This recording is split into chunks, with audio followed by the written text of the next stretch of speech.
Hello Rachel, tell us a little bit about yourself please. My name is Rachael Stormonth. Among my responsibilities at NelsonHall, I run our key vendor assessment programme, which takes a deep and close look at about 20 plus very interesting IT service providers globally. And you specifically want to talk about the Tier 1 Indian service providers. How have they been doing? The performance this last year is showing an increasing variation. So I'm going to take the top four, and if you don't mind, I'll look at them in reverse alphabetical order. So Wipro, their fiscal 2012, like the other three of the four, ends at the end of March 2012. Their fiscal 2012 revenues were just over 5.9 billion, a growth rate of 13.4%. That kind of double-digit growth that the non-Indians would cut their right arms off for at the moment.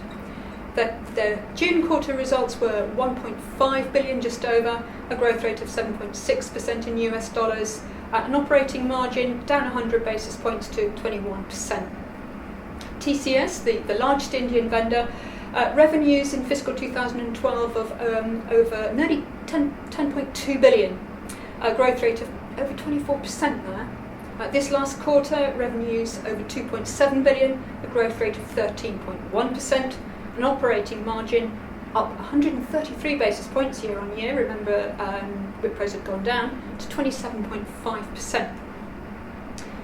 Infosys, their fiscal 2012 revenues, they just missed by $6 million, 7 billion in revenue, missing guidance unusually.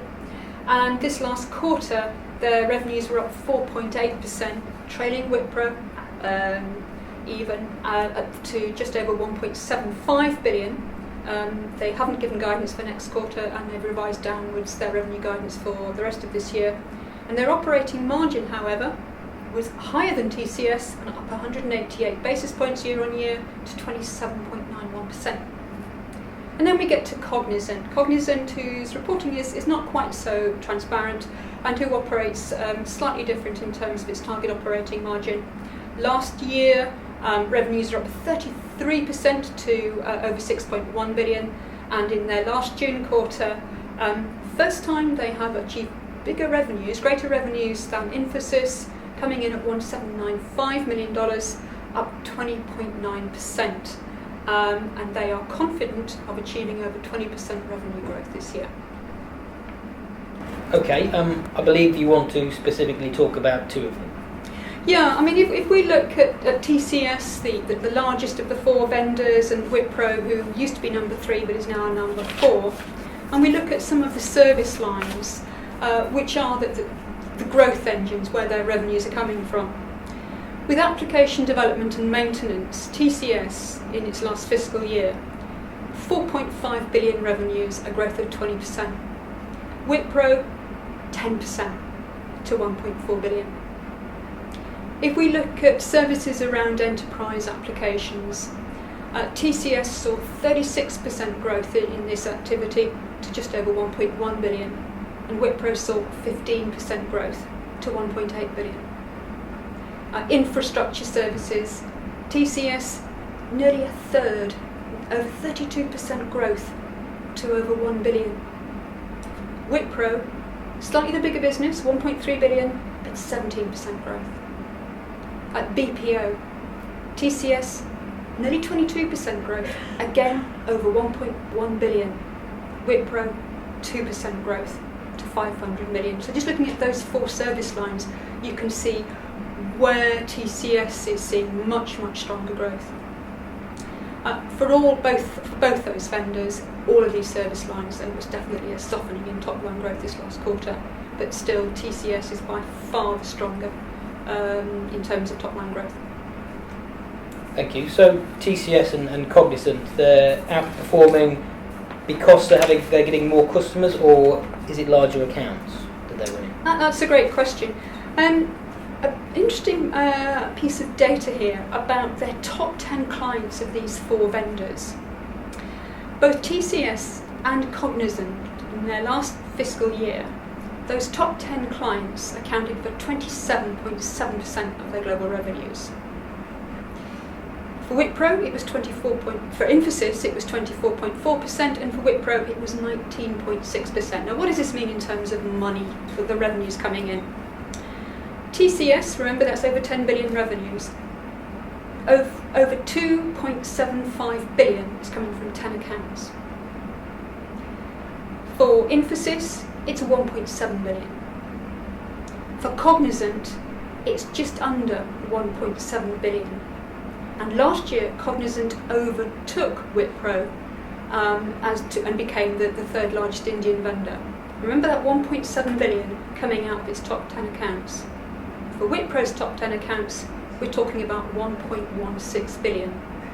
So that gap, that 1.16 that Wipro gets from its top 10 accounts last year is nearly 1.6 billion less than TCS, and it's significantly less than Cognizant, who is nearly $356 million difference, we reckon, which is nearly twice that $200 million revenue difference that Cognizant overtook Wipro last year. So it really is about how you manage your key accounts. But Wipro's making progress, because it's now got 7 accounts generating over $100 million revenues, whereas at the end of fiscal 2011 it had 3, but it has a long way to go. Wipro has a relatively new CEO. What changes is he implementing? When the announcement of his appointment was made last year, we wrote, we expect to see faster progress in a number of pillars of their strategic initiatives, particularly a streamlining of the organisation structure, an increased focus on select verticals, and an acceleration of cloud-based offerings across the portfolio, and a much greater focus on strategic account management. And it's exactly what we've seen. When TK Kurian came into position, he immediately instigated a fairly radical organisation restructuring, and they now go to market primarily along 6 vertical strategic business units.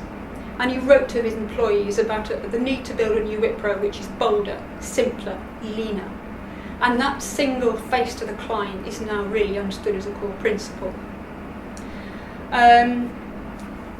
We're also seeing an increased focus on verticalised offerings, so that the portfolio development tends to be around select verticals with reusable IP-led offerings, and also along horizontal areas around cloud, around mobility, around analytics.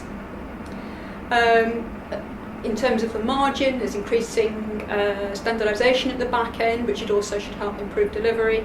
And another ongoing focus is increasing, growing its global presence, but also increasing its local presence in its mature market. So hiring many more US nationals in the United States. There was an announcement a few months ago that Wipro is looking to invest over 1.1 billion in acquisitions over the next 18 months. Wipro has got experience of managing small, mid-sized acquisitions. We expect to see slightly larger acquisitions, maybe $300 million plus, either in select key verticals, and I personally think healthcare is a possibility, or geographic presence, and/or cloud-based offerings. So if you get a cloud-based solutions vendor in a new geography that's got offerings into a particular vertical, they'll have hit all 3. But for Wipro, TCS continues to steam ahead. Wipro and Infosys are both going through major transformation programs. I have no doubt they will succeed, but the visibility of the level of progress they're making will not be this year. It will become apparent over the next 2 to 3 years.